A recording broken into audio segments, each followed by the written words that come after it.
Have you graduated in a non-artistic career and now have a strong passion for graphic design? You might feel at a disadvantage as you've never studied formal art or learned how to draw. Don't worry, I've been there. I come from the same background and I understand all your doubts and worries. That's why I made this video. Today I'm going to share with you not only my personal journey on becoming a graphic designer, but also the 5 crucial steps I wish I'd known when I was starting out. Let's jump right in.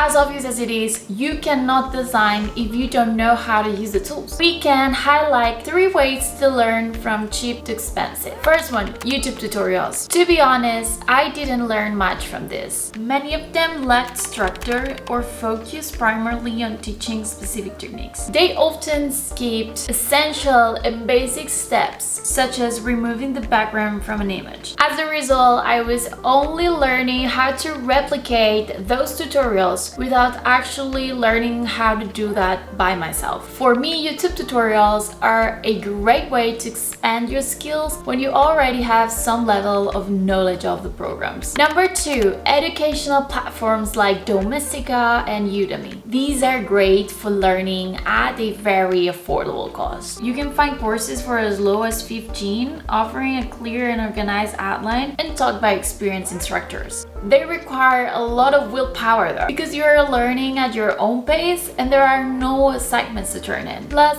there is no grading, so it can become quite lengthy if you keep postponing the classes. Number 3, online schools. The investment is much higher. The classes are live with teachers you can consult with, and you'll have a continuous evaluation that will force you to keep on practicing and learning. You can find really good schools from prices ranging from 1,000 to 2,000 euros. What did I do? After completing my studies in advertising and public relations, I ended up working in a business as a content creator. After a few months there, I discovered graphic design and became completely obsessed with it. I tried learning on a budget through YouTube tutorials and Domestika, which were really good courses, don't get me wrong. However, I was constantly postponing the classes when I was feeling tired or unmotivated. Eventually, I found an Adobe certified online school offering a course called Adobe Design Tools. It covered Photoshop, Illustrator, InDesign, and After Effects. It was actually a significant investment. It was 2,300 euros. So I saved by cutting back on expenses till I got the money to buy it. For the next 6 months, I come back home after work and take 3 hours of classes. I didn't always felt like doing it, but I had assignments to submit every single day. This is what forced me to keep learning every day. The daily practice allowed me to gain a deep understanding on how to use the tools. In those 6 months, I had learned way more than the year and a half before. Was it a big investment? Yes. Was it worth it? Absolutely. So for me, this was the most profitable investment in my life so far. I paid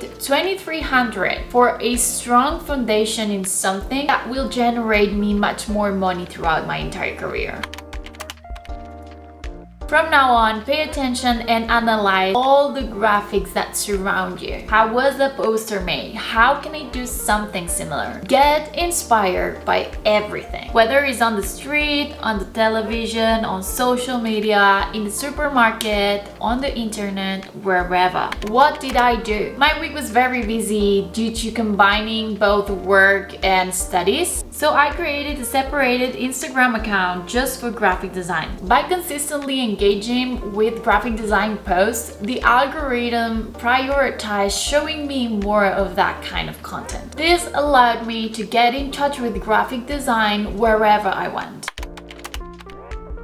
To get better at something, you need to practice. What did I do? I came up with my own routine on how to practice. Step 1, find a new technique you want to learn. Step 2, look for a tutorial on YouTube or TikTok. Step 3, imagine there is a real client behind that project. There is a lot of brief accounts on Instagram like Brief Club, The Brief Diary. They post weekly fictitious projects for you to practice among other designers. There is a winner every week, so it pushes you to do the best work you can. That's in case you want want to focus on branding. If you want to create any other kind of designs, you can ask an AI to create a cool brief for you. Step 4, look for inspiration everywhere. You can go to a supermarket and look around and see what packagings work best, what are the ones that grab your attention. Or you can use Pinterest if you want to stay at home. Step 5, start creating. You may not have a clear idea on what to do. That is completely okay. It happens to all of us. My tip is just start creating and ideas will eventually come up to you. And I have a bonus tip for you. Always choose the difficult way. Embrace the challenge. Instead of taking the easy road, opt for the one that requires more effort. It's the only way to grow, period. Create a portfolio with your best work. Step 5, keep learning. Continue to learning is essential for growth. You need to stay relevant in this field. What did I do? I stay updated with industry trends. I take online courses, I attend to online design conferences and events, I buy design books, try new techniques, and the most important one, I am always open to receive constructive feedback. I have a bonus tip for you. Don't worry about having a specific style. Some people stick to one specific style and just create projects related to it, but from my point of view, when you are starting out, it's important to experiment, explore,